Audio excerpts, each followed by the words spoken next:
العالمین۔ شروع رب کے نام سے جس کے سب نام اچھے نام ہیں اور جسے کسی بھی نام کے بغیر پکارا جا سکتا ہے، یاد کیا جا سکتا ہے، محسوس کیا جا سکتا ہے۔ ماہ ربیع الاول کی مناسبت سے پاکستان ٹیلی ویژن کے سلسلہ پروگرام رحمت للعالمین میں آپ کا میزبان صفدر علی ہوں۔ ناظرین گرامی، رسول اللہ صلی اللہ علیہ وآلہ وسلم کی زندگی کا ہر حصہ، ہر لمحہ ہمارے لیے مشعل راہ ہے۔ آج کے اس پروگرام میں ہم رسول اللہ صلی اللہ علیہ وآلہ وسلم کے سفر یعنی ہجرت مدینہ کا ذکر کریں گے، جب وہ مکہ المکرمہ سے مدینہ مبارک کی طرف سفر کر رہے تھے، اور اس سفر کے ثمرات پر بات کریں گے کہ کس طرح سے رسول اللہ صلی اللہ علیہ وآلہ وسلم کے اس سفر کی بدولت اخوت، مساوات اور بھائی چارے کی فضا پیدا ہوئی۔ اس پر بات کرنے کے لیے ہمارے ساتھ اسٹوڈیوز میں موجود ہیں علامہ شفاعت رسول صاحب، اور ان کے ساتھ موجود ہیں مفتی محمد نعمان فاروقی صاحب۔ آپ دونوں کا بہت شکریہ۔ سر، سب سے پہلے اگر رسول اللہ صلی اللہ علیہ وآلہ وسلم کے ہجرت مدینہ کا ذکر کیا جائے تو آپ کیا سمجھتے ہیں کہ تاریخ اسلام میں ہجرت مدینہ کو کتنی اہمیت حاصل ہے، اور اس کے ساتھ ساتھ یہ کس طرح سے ایک تبدیلی کا نقطہ آغاز بنی اور ایک بہت بڑی تبدیلی ہمارے سامنے ہوئی؟ نبی پاک صلی اللہ علیہ وسلم کی 13 سالہ جد و جہد، جس میں مشکلات، مصائب، تکالیف، اذیتیں اور آپ کے ساتھیوں کی قربانیاں شامل ہیں، بلکہ شہادتیں شامل ہیں اس میں، اور خود نبی پاک صلی اللہ علیہ وسلم کو کئی بار جسمانی اذیت کا شکار کیا گیا۔ جب کفار مکہ اور سرداران مکہ اس نتیجے پر پہنچے کہ ہم نبی پاک صلی اللہ علیہ وسلم کی دعوت و تبلیغ کے راستے میں جس قدر بھی ہم نے رکاوٹیں ڈالی، پروپیگنڈا کیا، نفرتیں کیں، بائیکاٹ کیے، تشدد کیا، اس کے باوجود نبی پاک صلی اللہ علیہ وسلم کی جو تحریک ہے اور آپ کی فکر ہے وہ دن بدن آگے بڑھ رہی ہے۔ تو بالآخر انہوں نے پھر فیصلہ کیا نبی پاک صلی اللہ علیہ وسلم کی شہادت کا، اور فیصلہ یہ کیا کہ سارے قبیلے مل کر ایک ایک آدمی مہیا کریں، اور وہ یک بارگی نبی پاک صلی اللہ علیہ وسلم پر حملہ کریں گے اور حضور کو شہید کر دیں گے۔ اس کے نتیجے میں بنو ہاشم پورے مکہ سے، پورے عرب سے لڑنے کی سکت نہیں رکھتے، تو نتیجہ یہ ہوگا کہ حضور صلی اللہ علیہ وسلم کی تحریک کا خاتمہ بھی ہو جائے گا، اور ہم کسی بڑی جنگ سے بھی بچ جائیں گے۔ حضور صلی اللہ علیہ وسلم اپنے گھر میں آرام فرما تھے کہ اللہ نے ہجرت کا حکم دیا۔ وما کروا وما کر اللہ واللہ خیر الماکرین۔ انہوں نے یہ مکر کیا اور اللہ نے یہ تدبیر کی کہ آپ کو حکم دیا کہ آپ ہجرت کریں۔ نبی پاک صلی اللہ علیہ وسلم نے اللہ سے کہا کہ اللہ، باہر تو محاصرہ ہے، تلوار لے کے کھڑے ہیں، تو کیسے میں ہجرت کروں؟ فرمایا تم، روایات میں ہے، احادیث میں، کہ تم سورہ یاسین پڑھتے ہوئے نکل جاؤ، اللہ تعالیٰ تمہیں ان کی نظروں سے اوجھل رکھے گا۔ اور حضور صلی اللہ علیہ وسلم اپنے بستر پر مولا علی کو سلا کر گئے تھے اور فرمایا تھا، علی یہ امانتیں صبح واپس کر کے تم مدینہ میں آ کے مجھ سے ملو گے۔ مولا علی فرماتے ہیں کہ میں بڑے سکون سے سویا، جب صبح کفار نے دروازہ توڑا، مجھے سکون سے سویا ہوا پایا تو کہنے کہ تم عجیب آدمی ہو، تمہارے سر پر تلواریں ہیں اور تم سکون سے سوئے ہوئے ہو۔ انہوں نے کہا کہ اتنی سکون کی نیند کی وجہ کیا ہے؟ اس نے کہا میں نے اپنے آقا کی زبان سے سنا ہے کہ تمہاری ہماری ملاقات مدینہ میں ہوگی، مجھے اس پر اتنا یقین تھا کہ تمہاری یہ تلواریں مجھے کچھ نہیں بگاڑ سکتی۔ ادھر سیدنا صدیق اکبر کو آپ نے حکم دیا کہ سواری لے کر آپ آ جاؤ۔ حضور صلی اللہ علیہ وسلم سیدنا صدیق اکبر کے ساتھ سواری میں بیٹھ کے سفر ہجرت کا آغاز کرتے ہیں۔ بظاہر لوگوں نے یہ سمجھا کہ حضور صلی اللہ علیہ وسلم مجبور اور بے کس اور بے بس ہو کر مکہ سے جا رہے ہیں، مگر یہ بے بسی اور بے کسی نہیں تھی، رب کی تقدیر، اس کی مشیت کی تکمیل کا ایک راستہ تھا جس پر آپ چلے کہ اس ہجرت سے پھر سوتے پھوٹتے ہیں مساوات کے، اخوت کے، مواخات کے، عدل کے۔ حضور صلی اللہ علیہ وسلم اگر ہجرت نہ فرماتے تو ریاست مدینہ کا قیام نہ ہوتا۔ کیسے ہوتا؟ اور یہ ریاست مدینہ وہ ریاست ہے کہ آج اس دور تک اس ریاست کی مثال بھی آج کی مہذب دنیا پیش کرنے سے قاصر ہے۔ اسی بات کو میں مفتی صاحب آپ کی طرف لانا چاہوں گا کہ جس طرح علامہ صاحب نے فرمایا کہ آج کی مہذب دنیا بھی قاصر ہے ایسی مثال پیش کرنے کے لیے، آج کے اس دور میں وہ مواخات مدینہ کا جو عمل تھا وہ ہمارے لیے کیسے مشعل راہ ہے؟ اس پر روشنی ڈالیے۔ اس سوال کو سمجھنے کے لیے ہمیں پہلے یہ جاننا ہوگا کہ مدینہ منورہ کی ریاست میں اس کے بنیادی جو ستون تھے وہ کیا تھے؟ جی اس میں توحید تھی، اس میں عدل تھا، اس میں اخوت تھی، اس میں مساوات تھی، اس میں اقلیتوں کے حقوق تھے، اور اس میں معاشی طور پہ بھی ایک عدل تھا۔ تو جب ہم اس کو دیکھتے ہیں تو یقیناً اس میں اللہ تعالیٰ نے بڑی خیر رکھی، اور یہ تو کہا جاتا ہے نا مثال پیش کرنے سے قاصر ہے، لیکن میں تو یہ کہوں گا کہ آج دنیا کے تختے پر جتنی ریاستیں ہیں یہ اسی کا فیض ہے۔ ہاں، یہ سبحان اللہ، یہ بھی دعوت ایک نقطۂ آغاز ہے، نقطۂ یعنی نظر دعوت یا اسلامی مملکتیں، حکومتیں جہاں بھی قائم ہوئیں اس کے پیچھے ریاست مدینہ ہے، موجود ہے۔ اور ظاہر ہے جب سے یہ بڑھتی چلی گئی اور اس کے پھر نتائج اثرات دنیا بھر نے دیکھے تو ہر اعتبار سے وہ اس کی کوئی مثال نہیں ہے۔ اچھا، جہاں تک دیکھیے عدل کی بات ہے تو ہمارے ہاں عدل یہی ہوتا ہے کہ جی ہر ایک کو اس کا حق جلدی مل جاتا ہے، بر وقت مل جاتا ہے، اس کو ہم عدل سے تعبیر کرتے ہیں۔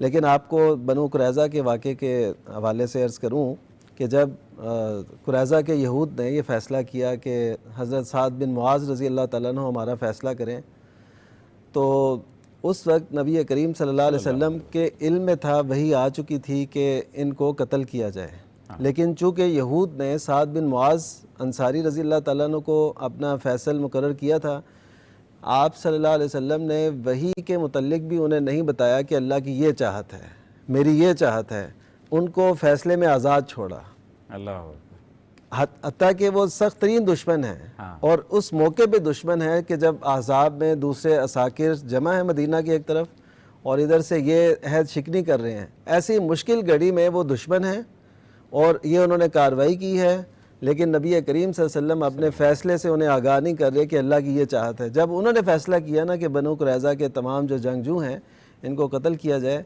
تو اور ان کی عورتوں اور بچوں کو غلام لونڈیاں بنایا جائے، تو تب نبی کریم صلی اللہ علیہ وسلم نے فرمایا کہ یہ وہ فیصلہ ہے جو اللہ تعالیٰ نے آسمان پہ کیا تھا۔ اب یہ دیکھیے ایسا عدل، ایسی مثال نہیں ہے۔ پھر آپ دیکھیے کہ جب فاطمہ بنت عبد الاسد نے وہ چوری کی، مشہور واقعہ ہے، تو اس میں بھی نبی کریم صلی اللہ علیہ وسلم نے اپنے آپ کو پیش کیا، یہ تو فاطمہ بنت عبد الاسد ہے، اگر فاطمہ بنت محمد بھی ہوتی صلی اللہ علیہ وسلم تو پھر بھی اس کے ہاتھ کو میں کاٹتا۔ تو اس کا مطلب یہ ہوا کہ عدل کی یہ شاندار وہ مثالیں ہیں جس سے، اور حقیقت یہ ہے کہ عدل ہی سے دنیا کا نظام قائم رہتا ہے، اور یہ اس کی بنیادی ایک تھی جزئی جس کی وجہ سے اس ریاست نے آگے بڑھنے کا وہ ایک جو ہے نا اس کو بڑی پذیرائی ملی ہر سطح پہ، کیونکہ عدل ایک بنیادی ایک یہ تو آپ نے معاشرتی اصولوں کی اور معاشرتی رہنمائی پر آپ نے بات کی ہے، جو ہمیں معاشرتی رہنمائی ملتی ہے۔ علامہ صاحب، ذاتی رہنمائی اس سے کیا ملتی ہے مواخات مدینہ سے، اور اس کو ہم اپنی عملی زندگی میں کیسے لا سکتے ہیں؟ ریاست مدینہ کی بنیاد ہجرت ہے، جی، بلکہ اگر اس سے پیچھے چلے جائیں تو نبی پاک صلی اللہ علیہ وسلم کا اعلان نبوت ہے۔ جی، پھر جب حضور مدینہ میں تشریف لائے تو وہاں پر آپ نے سب سے پہلے مسجد قباء پھر مسجد نبوی کا قیام کیا، پھر اس قیام کے بعد اب بیٹھ کے وہاں کے جو باشندے تھے، بالخصوص انصار و مہاجر، جی، ان کے معاملات کو سیٹل کرنا تھا، اور ان معاملات کو سیٹل کرنے کے لیے ایک بڑی قربانی کی ضرورت تھی، ایک بڑے جذبے کی ضرورت تھی۔ کیوں کہ انصار مددگار تھے اور مہاجر اپنا سب کچھ چھوڑ کے آئے تھے، ان کے پاس نہ رہنے کے لیے گھر تھا، نہ پینے کے لیے پانی تھا، نہ کھانے کے لیے کھانا تھا، نہ کوئی اور ضروریات زندگی پورے کرنے کے لیے تجارت اور زراعت تھی۔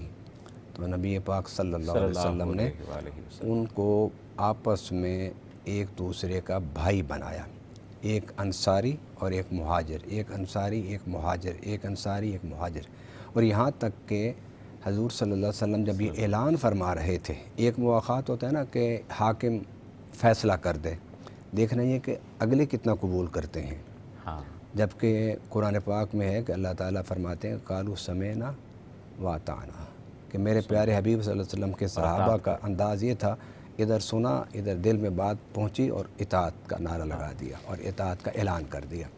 جب حضور صلی اللہ علیہ وسلم نے اعلان فرمایا مواخات کا تو تمام صحابہ نے بڑے کھلے دل کے ساتھ اس کو قبول کیا، اور کس طرح دل سے قبول کیا اس کی ایک مثال میں آپ کے سامنے رکھ دیتا ہوں۔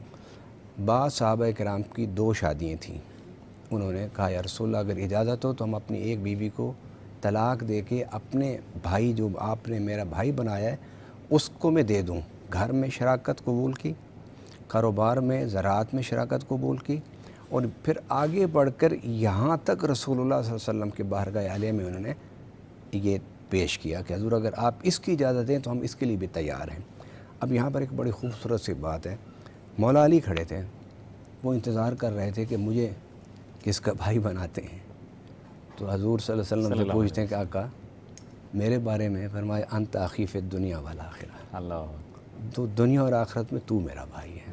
اللہ. تو مولا علی کے ساتھ حضور صلی اللہ علیہ وسلم نے اپنی مواخات جوڑی. حالانکہ مواخات ایک انصار ایک مہاجر کی تھی, جی لیکن مولا علی کی مواخات اپنے ساتھ جوڑی. مواخات ہے اس نے اس دھرتی پر مشرکین اور یہود پر ایک بڑے انمٹ نقوش چھوڑے. ایسا ہے ایسا ہے. اس کے بعد حضور صلی اللہ علیہ وسلم نے ریاست کے ڈھانچے کے لیے میثاق مدینہ کیا. جی. اس وقت کوئی اقلیت نہیں تھی, جی. اس وقت فریق تھے. ہاں. انصار تھے, مہاجرین تھے, جی. یہود تھے اور مشرک قبائل تھے. جی. حضور صلی اللہ علیہ وسلم نے فرمایا کہ تم سب برابر کے اس ریاست میں حصے دار ہو. ہاں. اگر ہمیں آزادی ہوگی عبادت کی تو تمہیں بھی آزادی ہوگی. سیاست, عبادت, عسکریت, جہاد اور دفاع, اس میں ہم سب ایک ہوں گے, اور کسی کو ممانعت نہیں ہوگی کہ وہ آزادی سے اپنے مذہب پر عمل نہ کر سکے. اور اسی اگر بات کو لے کر چلیں تو میثاق مدینہ کو دنیا کا پہلا تحریری آئین کہا جاتا ہے. جس طرح سے علامہ صاحب نے اس پر روشنی ڈالی کہ اس وقت سب کو یہ آزادی تھی کہ آپ اپنی اپنی عبادت گاہوں میں عبادت کر سکتے ہیں, آپ کے جو عقائد ہیں ان کو فالو کر سکتے ہیں اور زندگی گزارنے کا ظاہر حق ہے. اس پر کیا کہیں گے میثاق مدینہ کا پہلا تحریری آئین اور اس کی امپلیکیشن آج کے اس دور میں؟ جی, میثاق مدینہ دراصل ایسے سمجھیے کہ وہ ریاست کو تسلیم کرنے کا ایک دستاویز تھی وہ, اور اسی سے پھر سمجھے کہ ریاست وجود میں آئی. یہ ایک ایسا تھا. تو جب آپ صلی اللہ علیہ وسلم نے یہود سے یہ معاہدہ کیا, اور اس میں کئی شکیں تھیں, اس میں ایک یہ بھی تھی کہ فیصلے کا جو اختیار ہے نا نبی کریم صلی اللہ علیہ وسلم کو ہوگا. جی. اختلاف ہوگا تو بھی نبی کریم صلی اللہ علیہ وسلم فیصلہ کریں گے, فیصلہ کوئی نافذ تنفیذ ہوگی اس کی تو وہ بھی نبی صلی اللہ علیہ وسلم کریں گے. تو یہ دراصل اس میثاق کی وجہ سے اللہ تعالیٰ نے آپ صلی اللہ علیہ وسلم کو یہ فوقیت, یہ غلبہ, وہ جو آپ صلی اللہ علیہ وسلم نے دعا کی تھی نا کہ وَاجْعَلْ لِي مِن لَدُنْكَ سُلْطَانًا نَصِيرًا, کہ مجھے سلطان نصیر یعنی ایسا ایک غلبہ ہو جو مددگار ہو, یعنی میرے اس مقصد میں میرے کام آئے. تو وہ اللہ تعالیٰ نے آپ صلی اللہ علیہ وسلم کو اس میثاق مدینہ کی وجہ سے عطا کیا, کیونکہ اب ہر ایک اپنے اپنے دائرے میں تھا. وہ اپنے طور پہ وہ آزاد ہیں, لیکن دفاعی طور پر, امن کے طور پر, مدینہ کے امن میں وہ سب برابر ہیں. تو اسی کو نبی کریم صلی اللہ علیہ وسلم نے اس قدر جاری و ساری رکھا کہ کسی معاملے میں کسی بھی موڑ پہ کوئی بھی عہد شکنی نہیں کی. جب بھی ہوئی عہد شکنی وہ دوسروں کی طرف سے ہوئی, اور آپ جانتے ہیں پھر اسی طرح وہ مدینہ سے جلا وطن ہوتے رہے, اور اس طرح مدینہ منورہ جو ہے نا ایک کامیاب ریاست بنتی چلی گئی. اور اس میں پھر جو میثاق مدینہ کا کردار تھا وہ حقیقت میں ایسا ہے کہ آپ دیکھیں کہ دنیا کے تختے پر اس سے پہلے کوئی ایسا دستور, کوئی ریاستی دستور وہ نہیں تھا. تو یہ اللہ تعالیٰ کی طرف سے ایسی نصرت ہوئی کہ یہود نے اور دیگر قبائل نے آپ صلی اللہ علیہ وسلم کو تسلیم بھی کیا, اور یہی وہ وجہ تھی جس سے نبی کریم صلی اللہ علیہ وسلم کی شان اور رفعت بہت نمایاں ہو کے سامنے آئی, اور یہی وجہ بنی منافقین کے وجود میں آنے کی. آپ کے علم میں ہوگا, صحیح بخاری کی روایت ہے کہ سعد بن عبادہ رضی اللہ تعالیٰ عنہ ان کی مجلس میں نبی صلی اللہ علیہ وسلم ایک دفعہ گزرے, وہاں پہ یہود اور دیگر بھی لوگ موجود تھے. تو عبداللہ بن ابی نے کچھ بات کی نبی صلی اللہ علیہ وسلم سے ایسی کہ اگر آپ کو یہ دعوت آپ کی سچی ہے نا تو آپ اپنے گھر بیٹھیں, وہاں پہ لوگ آئیں, تو آپ ہماری مجالس میں آ کے ہمیں تکلیف نہ دیں. ایسے اس نے بات کی بڑے ناروا لہجے سے. تو نبی صلی اللہ علیہ وسلم نے سعد بن عبادہ سے اس کا تذکرہ کیا, تو وہ کہنے لگے دراصل یہ ہے کہ اس کو یہاں کی سرداری ملنے والی تھی, اس کا تاج تیار تھا, اس کے سر پہ رکھا جانا تھا. جب آپ صلی اللہ علیہ وسلم تشریف لائے تو سب کی توجہ آپ کی طرف ہو گئی. تو اب اس کو کوئی یعنی اس کی وہ حیثیت یا اس کی اہمیت وہ بالکل مٹ گئی. تو یہ چیز ہے جس کی وجہ سے یہ آپ سے اس طرح وہ حسد کا شکار ہے. تو اس کا مطلب یہ ہے کہ وہ میثاق مدینہ اتنا اہم تھا کہ اللہ تعالیٰ نے ایسے غیر محسوس انداز سے آپ کو یہ سربراہی عطا کی. وہ میثاق مدینہ تھا, وہ آپ کی کاوشیں تھیں, وہ صحابہ کرام کی قربانیاں تھیں. قربانیاں رنگ لاتی ہیں, جیسے ہمارے لیے بھی قربانیاں دی گئیں تو رنگ لائیں, اور الحمدللہ جس قدر بھی پاکستان کو دیکھیں پہلے سے بہت زیادہ بہتری اور ایسے, تو یہ وہ نتائج ہوتے ہیں, ان قربانیوں کا صلہ ملتا ہے جو ہمیں اس کو اس تناظر میں دیکھنا چاہیے کہ اللہ تعالیٰ ان قربانیوں کا صلہ ضرور دیتا ہے. علامہ صاحب, آپ نے جس انداز سے ذکر کیا کہ رسول نبی کریم صلی اللہ علیہ وآلہ وسلم نے انصار مدینہ اور مہاجرین مکہ کے درمیان جس مواخات کا ایک سلسلہ جوڑا, اور میں یہ چاہتا ہوں کہ اس پر بھی روشنی ڈالیے کہ یہ واحد ایسا مواخات تھا کہ جس میں کبھی کوئی نفاق پیدا نہیں ہوا, کبھی کوئی لڑائی نہیں ہوئی اور کبھی کچھ ایسا سلسلہ نہیں ہوا. نبی پاک صلی اللہ علیہ وسلم نے جو مواخات قائم کی تھی اس کو توڑنے والی کوئی قوت وجود میں آ ہی نہیں سکتی. سبحان اللہ. صحابہ کرام انصار ہوں یا مہاجر ایک دوسرے پر جان فدا کرتے تھے. ایسا ہے, اور آپ ان کے انداز تکلم سے ہی دیکھ لیں کہ جب بھی بارگاہ رسالت مآب صلی اللہ علیہ وسلم میں آتے تھے, کوئی بات عرض کرنی ہوتی, کوئی پوچھنا ہوتا تو سب سے پہلے کہتے فدا کا ابی و امی یا رسول اللہ صلی اللہ علیہ وسلم. اور بدر کے موقع پر دیکھ لیں کہ حضور صلی اللہ علیہ وسلم بار بار پوچھتے تھے کہ بتائیے جنگ کی حکمت عملی کیا ہو, مدینہ میں یا مدینہ سے باہر نکل کر, یا آپ کی کیا تجویز ہے صحابہ کرام کی. اب بار بار جو صحابہ کھڑے ہو جاتے تھے وہ مہاجر بات کرتے تھے کہ حضور ہم آپ کے ساتھ ہیں. جب تیسری بار میرے آقا نے پوچھا تو انصار میں سے ایک صحابی کھڑے ہوئے, ان کے رسول اللہ آپ کا اشارہ اگر ہماری طرف ہے کہ ہم بولیں تو پھر میں آپ کی اجازت سے بولتا ہوں. ہم نے تو یہ سوچا تھا کہ ہمارے بڑے ہیں, اسلام میں اول ہیں, قربانیاں ان کے زیادہ ہیں, مارے انہوں نے وہاں کھائی, تشدد کا شکار ہوئے, جو ان کی بات ہے وہ ہماری بات ہے. لیکن اگر آپ حضور ہماری طرف اشارہ ہے تو حضرت مقداد نے عرض کی تھی یا رسول اللہ اگر آپ ہمیں حکم دیں تو ہم اپنے جگر کاٹ کے آپ کے سامنے رکھ دیں, اور اگر آپ ہمیں حکم دیں تو ہم اپنے گھوڑے سمندروں میں ڈال دیں. اور پھر حضرت مقداد نے کہا تھا یا رسول اللہ صلی اللہ علیہ وسلم ہم قوم موسیٰ نہیں کہ ہم کہیں گے اذهب انت و ربک فقاتلا ان ہاؤنا قائدون, آپ جائیے, لڑنے کا شوق ہے تو ہارون کو لے جائیے اور جا کے جہاد کیجئے, جب وہ نکل رہے ہوں گے ہم داخل ہو جائیں گے, اس سے پہلے ہم نہیں آ سکتے. یا رسول اللہ ہم وہ نہیں ہیں, آپ اشارہ تو کر کے دیکھیں. اور صحابہ انصار ہوں یا مہاجر حضور کے ہر حکم پر ہر وقت عمل کرنے کے لیے تیار ہوتے تھے. سب سے پہلا کسی ریاست کے لیے کوئی تحریری دستور آئین وجود میں آیا تو وہ میثاق مدینہ ہے.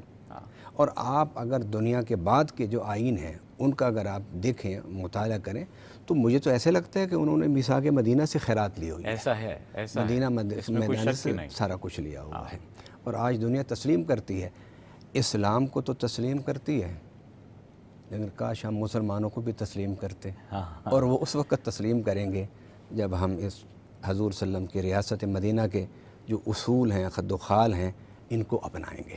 اگر ہم ان کو نہیں اپناتے تو پھر ہمیں کوئی تسلیم نہیں کرے گا. ویسے تو ظاہر ہے کہ ہم سیرت رسول صلی اللہ علیہ وآلہ وسلم سے روشنی کشید کرنے کی کوشش کرتے ہوئے سیکھنے کی کوشش کر رہے ہیں. جس طرح سے علامہ صاحب نے کہا کہ وہ اسلام کو بھی مانتے ہیں, رسول اللہ صلی اللہ علیہ وآلہ وسلم کو مانتے ہیں, اور رسول اللہ صلی اللہ علیہ وآلہ وسلم کی طرز فکر کو مانتے ہیں.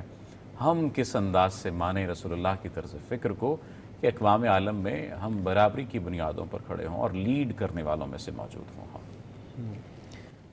نبی کریم صلی اللہ علیہ وسلم نے جس جماعت کو تیار کیا تھا اور جس طرح انہوں نے امت کی قیادت کی اور جس طرح وہ دیگر اقوام پہ وہ حاوی ہوئے اور وہ دیگر اقوام کے لوگ خلافت راشدہ کے جھنڈے تلے رہنے کو فخر سے بیان کرتے تھے.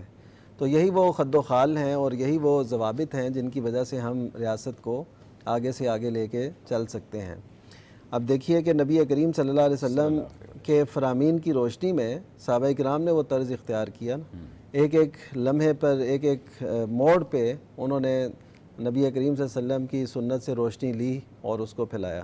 سیدنا عمر بن خطاب رضی اللہ تعالیٰ عنہ وہ جب جا رہے تھے بیت المقدس کی طرف تو ساتھ ابو عبیدہ بن جراح رضی اللہ تعالیٰ عنہ تھے، تو تب انہوں نے اپنے جو جوتے تھے وہ اپنے اوپر رکھے حضرت عمر رضی اللہ تعالیٰ، تو حضرت ابو عبیدہ کہنے لگے کہ آپ ایسا نہ کیجئے، ابھی ہم ان سے ملنے جا رہے ہیں۔ تو انہوں نے ایک بڑی شاندار بات کہی، وہی آپ کے اس سوال کا جواب ہے کہ انا كنا اذل قوم، کہ ہم تو اس دھرتی کے ایسے لوگ تھے جن کی کوئی عزت نہیں تھی۔ اللہ اعزنا اللہ بالاسلام، اللہ تعالیٰ نے اسلام کی بدولت ہمیں عزت دی۔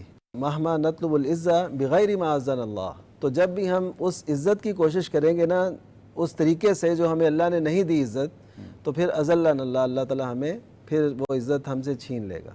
تو اس کا مطلب یہ ہے کہ جو بھی عروج غلبہ جو ملا وہ نبی کریم صلی اللہ علیہ وسلم کی جو ہے نا اتباع میں اور آپ کے قدموں کی خاک میں بیٹھنے سے وہ ملا۔ اور اسی کو مولانا ظفر علی خان نے کہا نا، جو کرنی ہے جہانگیری محمد کی غلامی کر، عرب کا تاج سر پہ رکھ خدا بندے عجم ہو جا۔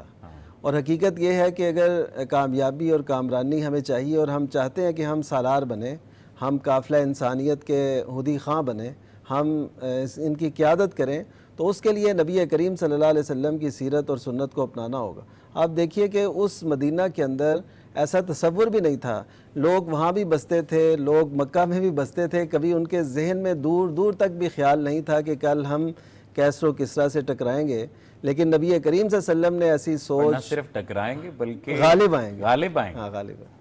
تو پھر نبی کریم صلی اللہ علیہ وسلم نے جو تربیت دی تھی، جو تعلیم دی تھی، جو تربیت کی تھی، جو انقلاب آفریں ان کو سوچ دی تھی، اس کا نتیجہ یہ نکلا کہ وہ اٹھے اور اپنی اسی حیثیت میں وہ آگے بڑھتے چلے گئے، جس سے وہ اقبال نے کہا نا کہ غرض میں تجھ سے کیا کہوں کہ وہ صحرا نشیں کیا تھے۔ تو یہ وہ لوگ تھے جنہوں نے نبی کریم صلی اللہ علیہ وسلم کے دین کو اختیار کیا اور قدم قدم پہ اس کا خیال رکھا۔ آپ کا بہت شکریہ، آپ کی آمد کا شکریہ، آپ کی موجودگی کا شکریہ، اور آپ سے ہمیں بہت کچھ سیکھنے کو ملا۔ ناظرین گرامی، رسول اللہ صلی اللہ علیہ وآلہ وسلم کی زندگی ہم تمام لوگوں کے لیے مشعل راہ ہے۔ یہ سفر جسے ہجرت کا سفر کہا جاتا ہے، یہ ایک مقام سے دوسرے مقام کی تبدیلی تک کا سفر نہیں ہے، بلکہ ایک نئے عہد کی بنیاد تھا۔ اخوت، بھائی چارے اور مساوات کے ایسے قوانین کی بنیاد بنا جن پر اگر آج ہم عمل کریں تو ہماری دنیا بھی سنور سکتی ہے اور ہماری آخرت بھی سنور سکتی ہے۔ اپنے میزبان کو دیجیے اجازت، اللہ کے بعد۔ قرآن امامہ ہے تیرا، منبر تیرا عرش بری، یا رحمت للعالمین، یا رحمت للعالمین۔